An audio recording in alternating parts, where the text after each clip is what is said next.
Serah lo mau jawab mau enggak? Densu kok bisa insaf jadi fuckboy? Gue insaf itu sebenarnya sudah sebelum gue menikah.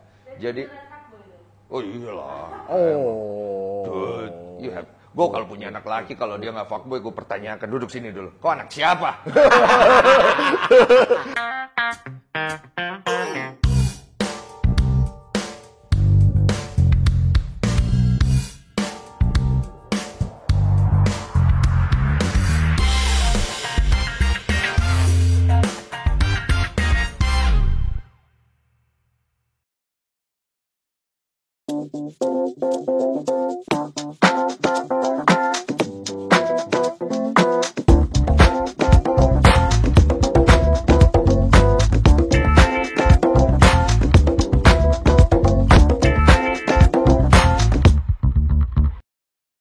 What next?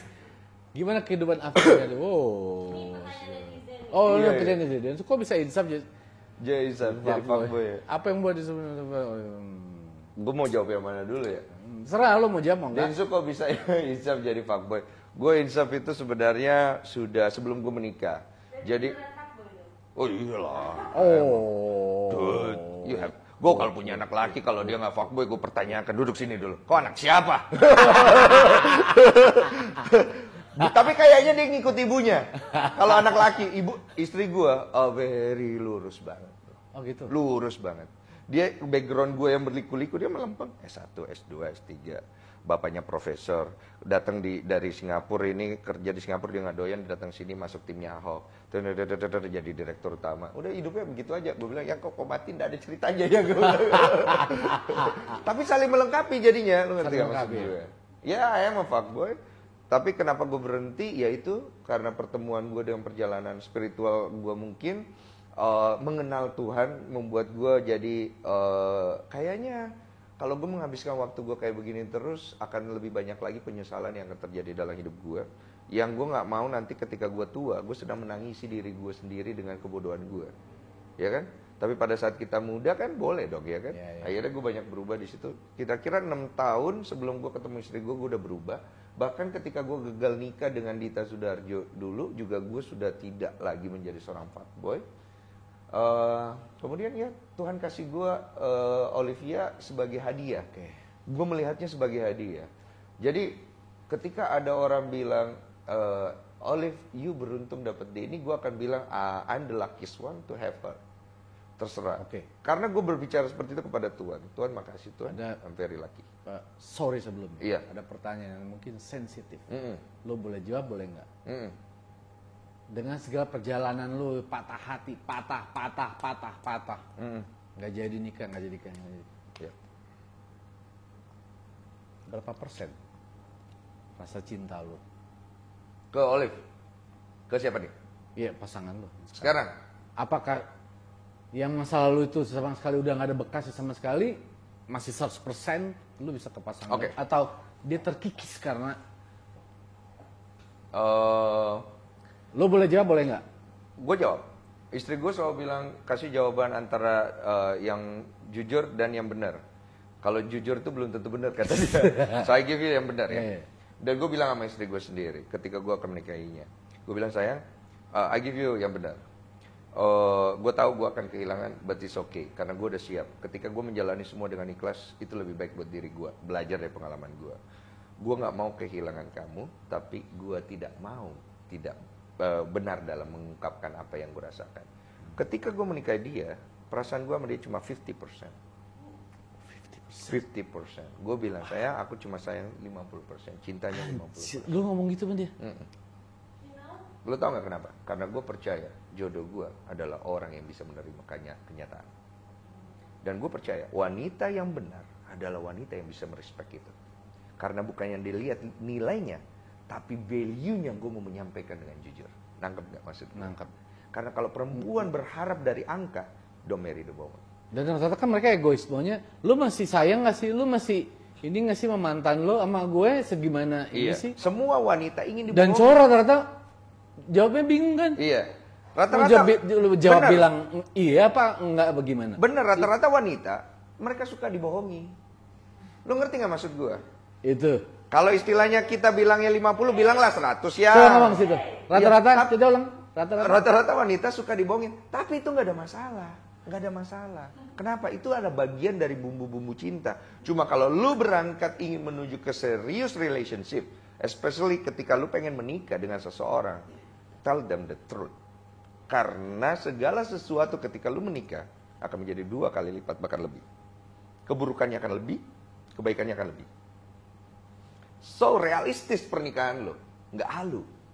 Lo ngerti nggak maksud gue?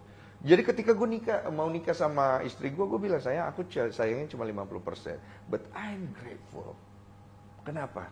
Karena gue dikasih wanita yang luar biasa. Walaupun perasaan itu adalah sesuatu yang abstrak. Yang kalau kita laki-laki sulit untuk melogikanya. But I believe kalau perasaan itu akan tumbuh kalau kita siram.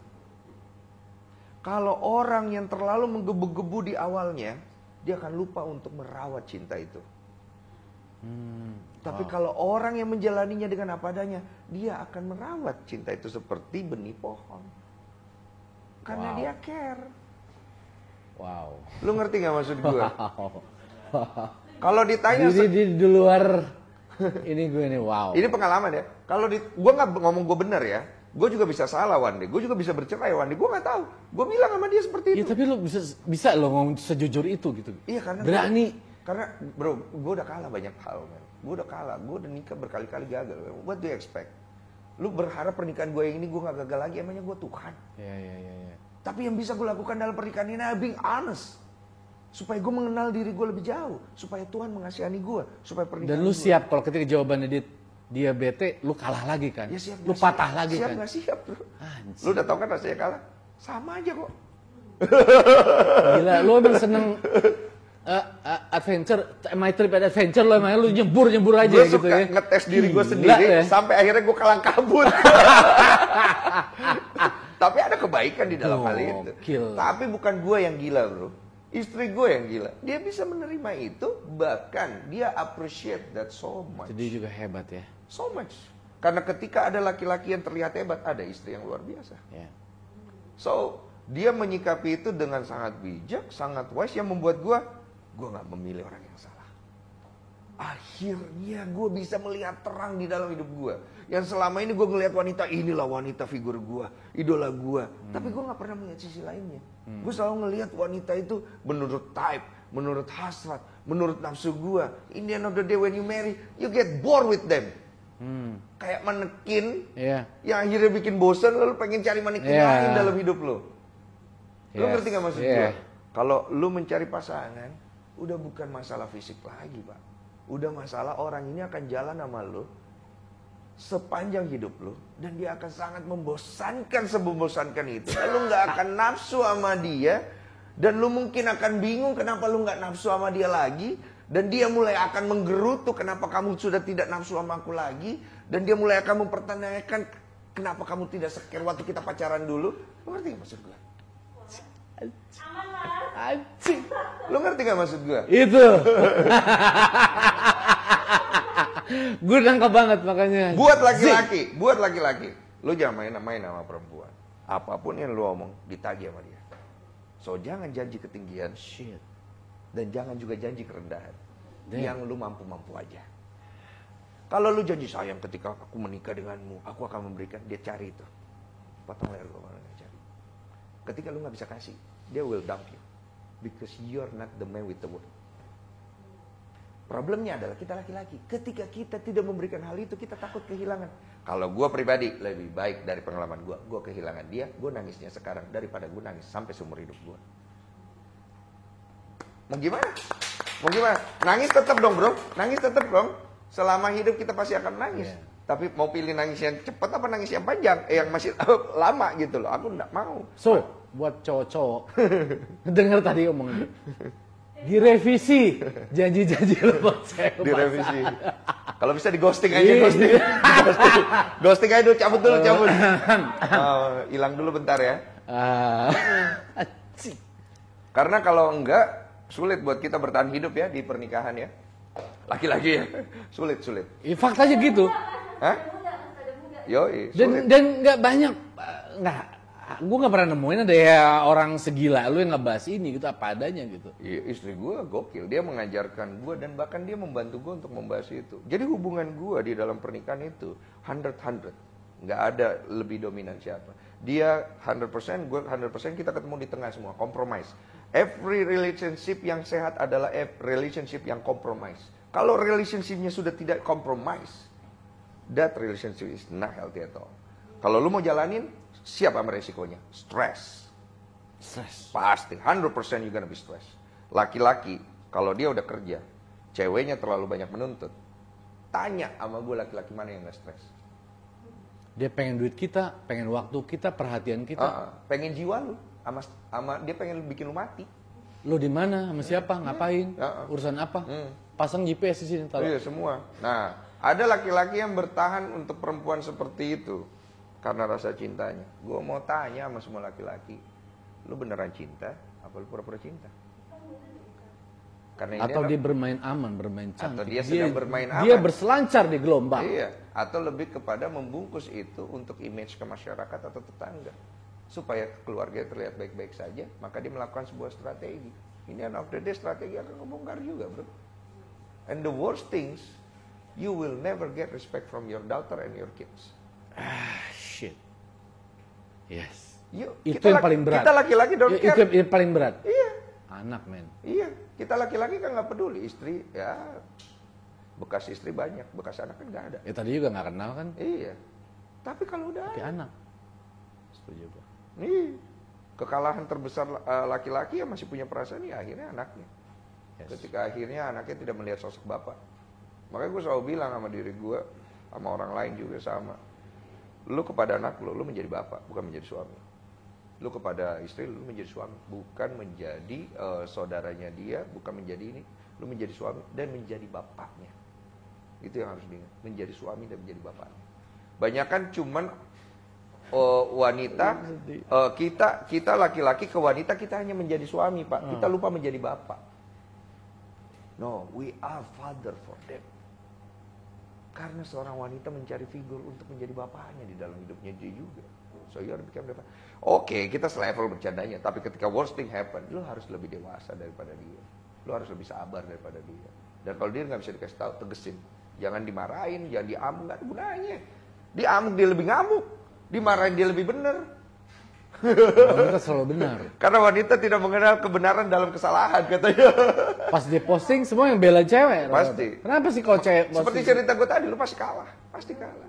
Makanya gue bilang, ketika ada public figure laki-laki bisa menang sama wanita, berarti ini laki-laki bukan sembarang laki-laki. Susah lu menang. Apalagi lu fight di depan umum. Susah. Sulit. Karena wanita itu cerdasnya luar biasa, brother. Jangan main-main sama perempuan. Itu. Cewek itu lebih bahaya. Kecerdasan dia menutupi apa yang dia rasakan. Nggak ada kok bisa tahu. Kena racun ya kok mati orang.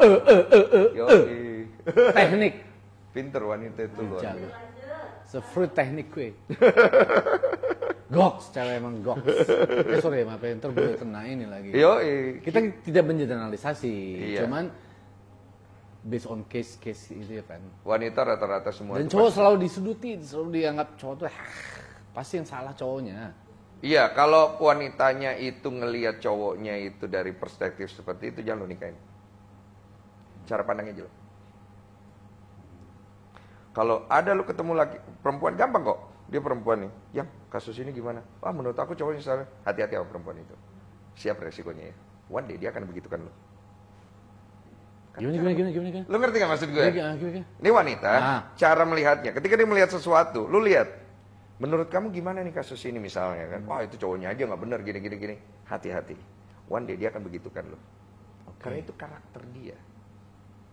Tapi kalau dia melihat, belum tahu ya yang ya, kayaknya ini. Tapi ya sudahlah. Pandangannya wise, ini karakter wise.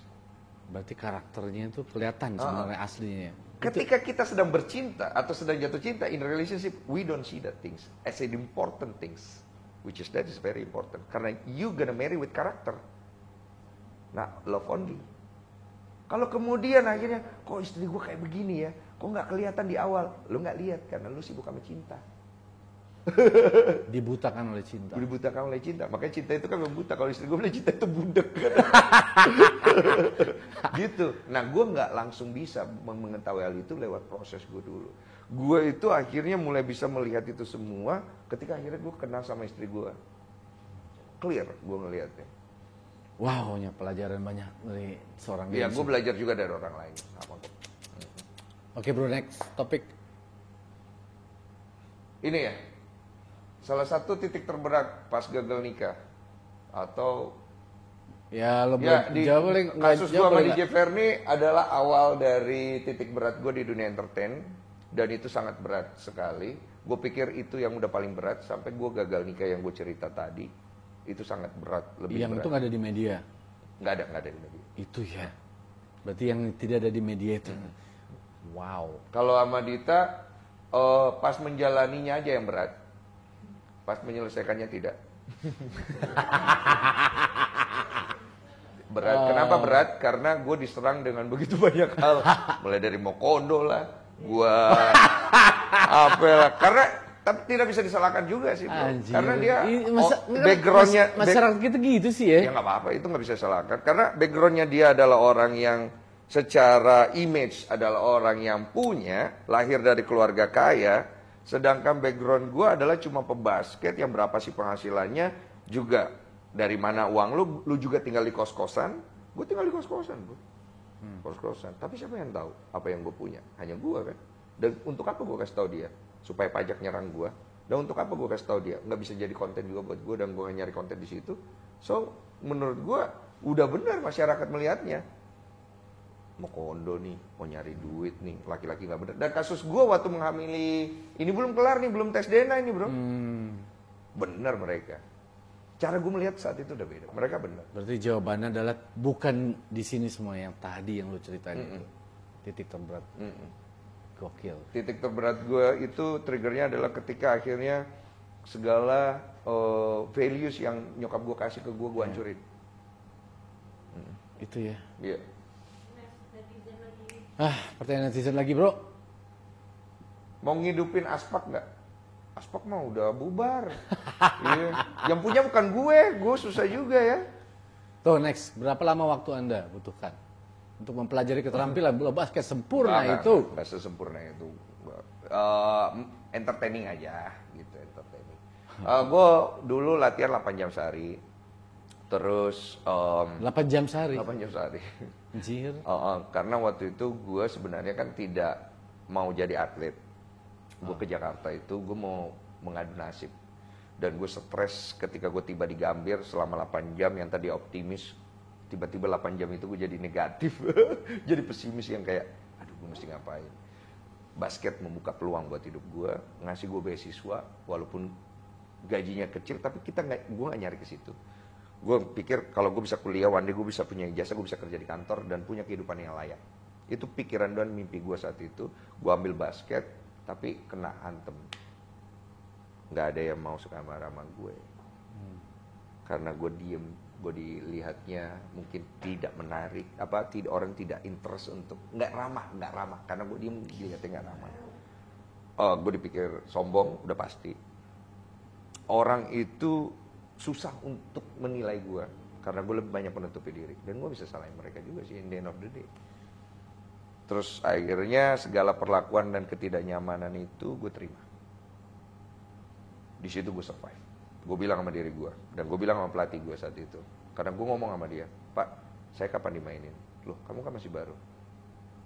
Standar dimaininnya gimana Pak? Orang yang menunjukkan kalau dia mau lebih maju. Caranya gimana? Berlatih lebih 8 jam sehari Pak. Oh iya, tapi itu belum bisa mendedikasikan kamu untuk bermain. Kasih gas minute play, and I will show to you. Saya datang ke Jakarta, bukan untuk jadi atlet basket. Saya akan kasih tahu, saya main basket pakai hati. Suatu hari nanti, Pak, Kak Cecep saya bilang, saya akan berhenti dari basket. Bukan untuk ngasih tahu orang saya jago basket, tapi saya main basket pakai hati. Dan akan membuat saya berhenti adalah ketika hati saya sudah tidak ingin bermain basket. Gue jalan. Gue jadi pemain nasional termuda juga. Gue rookie of the year, gue juara slam dunk, gue MVP, gue juara berturut-turut. Sampai gue kena cedera lutut, gue didiagnosa sama dokter tidak akan pernah bermain lagi. Dokter Filipina nolong gue. lewat bantuan Mas Erick Thohir, gue dioperasi di sana. Kala gue pindah dari Aspak ke Satria Muda, gue perang lagi di Filipina, berusaha untuk sembuh 1 tahun. Gue nggak bisa jalan dulu. Gue berusaha untuk comeback dengan tidak ada harapan. Apa gue masih bisa comeback lagi atau enggak? Semua orang di basket sudah melupakan gue dan senang sebagian karena gue mengalami hal itu. Karena gue adalah orang yang tidak disukai. I'm a bad boy in the court. I back again. Gue lawan tim gue yang dulu Aspak. Di tahun itu kita kalah. Dan beberapa pemain yang gak suka sama gue cukup satisfied. Ketika hari libur tiba, semua orang pulang, selama 3 bulan kita gak latihan. I practice myself di Sport Mall Kelapa Gading. Every morning, every afternoon, every night, tidak ada lampu. Cuma dengan bantuan sinar bulan yang ada lewat celah-celah. Saksi matanya tanya tuh, Hasani Abdul Ghani lah, siapa tuh semua yang tanya. Gua melakukan itu bukan untuk mereka ngelihat gua melakukan itu demi jiwa gua, karena gua udah pernah bilang, sebelum gua berhenti, gua taruh jejak gua yang paling dalam di sini, supaya mereka tahu Denny was here. And I did that. Wow. Terus akhirnya kita comeback, kita juara lagi 2 kali berturut-turut, dan gua ribut sama pelatih gua, Victor Roring, dan gua pindah ke Garuda Bandung. Gue cuma juara 1 kali turnamen di sana, and then I quit, I retire. Tanpa bilang-bilang siapa-siapa. Dari situ gue dagang, baru masuk dunia entertain. That's short story. Lo orang yang keras ya? Keras bro. Keras. Dan hidup itu keras memang soalnya. Pertanyaan-pertanyaan, beberapa pertanyaan, terserah. Okay, lo mau yang mana? Pilih aja. Apakah pernah merasa terpuruk saat pekerjaan pun sudah mulai diragukan? Gue udah jawab lah ya. Nah. Bukan pernah lagi, sering. Kok bisa lulus Taruna? Ade? Apa tuh Taruna Ade? Enggak pernah. Oh. Salah info itu. Bang, tips jatuhin mental orang gimana? Buang. Lu kalau pengen jatuhin mental orang, lu harus punya mental dulu. Kalau lu nggak punya mental, ada lu yang jatuh lagi. Hal apa yang masih belum bisa dicapai sampai sekarang dan usaha mencapai keinginan itu sudah sampai mana? Masih banyak sih. Sulit ya gue jabarin ya. Karena gue baru masuk ke fase berikutnya hidup gue, pernikahan. Masih banyak punya anak, punya keturunan. Terus kemudian make bisnis yang mungkin bisa jadi pegangan buat di masa itu. Dan satu hal yang masih pengen gue terusin adalah gue pengen bikin sesuatu to help a lot of people yang gue juga belum tahu apa. Ya dari konten-konten inilah, mungkin dari sharing pengalaman, dan mungkin suatu hari gue bisa bikin sesuatu yang lebih. Terus kenapa Om Denny bisa disebut manusia ikan tuh gara-gara nyokap gue dulu sama kakek gue, ada di konten gue lah. Gara-gara aja. Itu gue tahu ada cerita itu kan, komik kan? Iya. Bukan dari komik dari dulu komik, ya? Kakek gue Denny gue tahu. Gue tahu, gue baca itu. Ada dulu dia komik. Nyari orang tuanya gitu kan. Namanya Denny Manusia Ikan. Denny Manusia Ikan. Gue tau men. Sangkatan ya Wak. Rencana mau punya anak berapa? Kalau rencana 2, tapi semuanya tergantung dikasih Tuhan berapa ya. Dikasih 1 aja sudah syukur. Kehidupan Bang Denny dari keluarga kaya atau enggak? Mama saya itu anak orang paling kaya di Sulawesi. Yang kemudian hidup dia miskin karena dia memilih nikah dengan bapak saya orang pribumi. Maka dia harus pergi dari keluarga. Karena Chinese itu keluarganya memang agak sulit ya. Dibilang rasis juga, tapi ya sulit. Lu ngerti nggak maksud gue? Itu rahasia umum gitu loh. Dia harus pergi, tapi di dalam perjalanannya selama 1 tahun mereka berpisah. So orang kaya yang miskin. Wow. Mama gue tuh lahir emas semua bro. Kayak se-Sulawesi menurut lo. Makanya gue kalau ketemu orang kaya yang sok kaya ketawa. Oh ini orang baru kaya. Berarti gitu. Lu dan nyokap itu mengalami proses kehidupan yang dahsyat ya. Makanya gelombang yang gokil sih. Dan hebatnya adalah nyokap survive sendiri tanpa bantuan gue, dan gue survive dengan bantuan dia. Berarti sebenarnya nyokap gue lebih hebat dari gue, bukan gue. Salam hormat buat tante. Dia survive sendiri, gue survive karena bantuan dia. Berarti hebat dia. Makanya dia juga doanya itulah dijawab sama Tuhan. Dapat istri yang kayak sekarang. Karena kan dia akan pergi ya, dia tahu. Dan dia kepengen anaknya itu ada wanita yang tepat untuk mendampingi. Dan hanya orang tua kita yang tahu ya, ibu kita gitu. Dan makanya gue bilang doa ibu itu sangat penting dalam kehidupan kita. Walaupun kadang-kadang memang kalau kita lihat ibu kita itu memang sangat menyebalkan, sangat mengesalkan, tidak seturut dengan apa yang kita inginkan. Tapi ada makna sebenarnya mungkin belum kita tahu. Dan it takes time untuk mengerti itu. Apalagi di kondisi kita masih muda. Jadi jangan buru-buru atau jangan terlalu mengikuti emosi kita ketika kita melihat suatu hal yang kita tidak setuju atau tidak suka tentang orang tua sih memang. Dan memang agak sulit sih. Karena in the end of the day penyesalan itu yang akan tinggal. Usahakan jangan tahu banyak lah. Iya kan? Wow. Dapat banyak banget hari ini gue yang bikin gue ngobrol kayak banyak hal yang gue dapat yang baru dari lu. Gue juga dapat yang baru, kan gue juga baru tahu. Gue baru tahu dari omongan gue juga sendiri. Kayak kehidupan gitu, ngalirnya gitu ya. Cik, iya juga ya, gitu ya. Iya kan. Bro, thank you banget udahnya. Iya. Udah mau datang ke sini sharing tentang banyak hal yang menurut gue, ya itulah hidup ya. Iya, itulah hidup bro. Itulah hidup. Dibicarakan tidak akan pernah selesai. Dan banyak topik-topik lu tadi sebenarnya yang oh iya, connect. Ya, moga-moga bisa membantu lah. Karena gue juga sangat terima kasih gue diberikan kesempatan untuk membagi kisah hidup gue dan pengalaman gue, mungkin lebih detail. Karena itu adalah salah satu hal yang membuat gue bisa punya happiness untuk berbicara sama Tuhan. Bahwa Tuhan, saya sudah memberikan ini yang aku berikan. Perjalanan hidup lu, sekarang lu udah tanpa sadar atau lu udah banyak memberikan kebaikan untuk banyak orang. Mungkin bisa lebih berubah, lebih baik. Termasuk gue. Iya.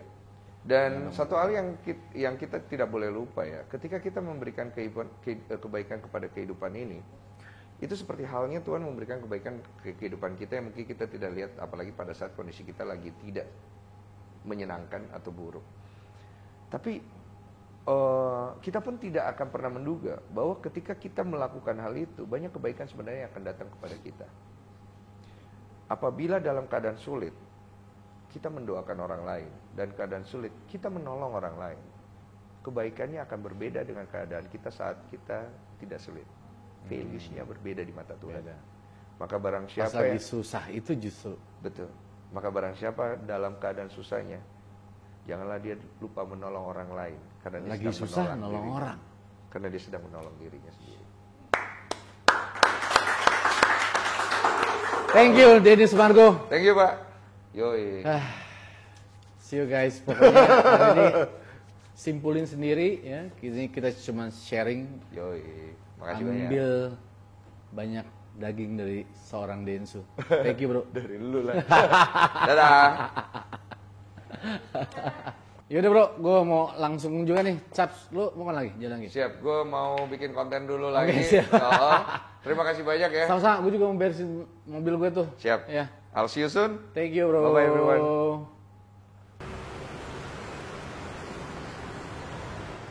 Ya, siap. Gimana tadi? Udah bisa pasang sendiri? Beres. Bisa pasang sendiri? Gampang perlu pakai montir ya? Nggak perlu. Gampang banget. Sendiri. Mau cek? Coba lihat.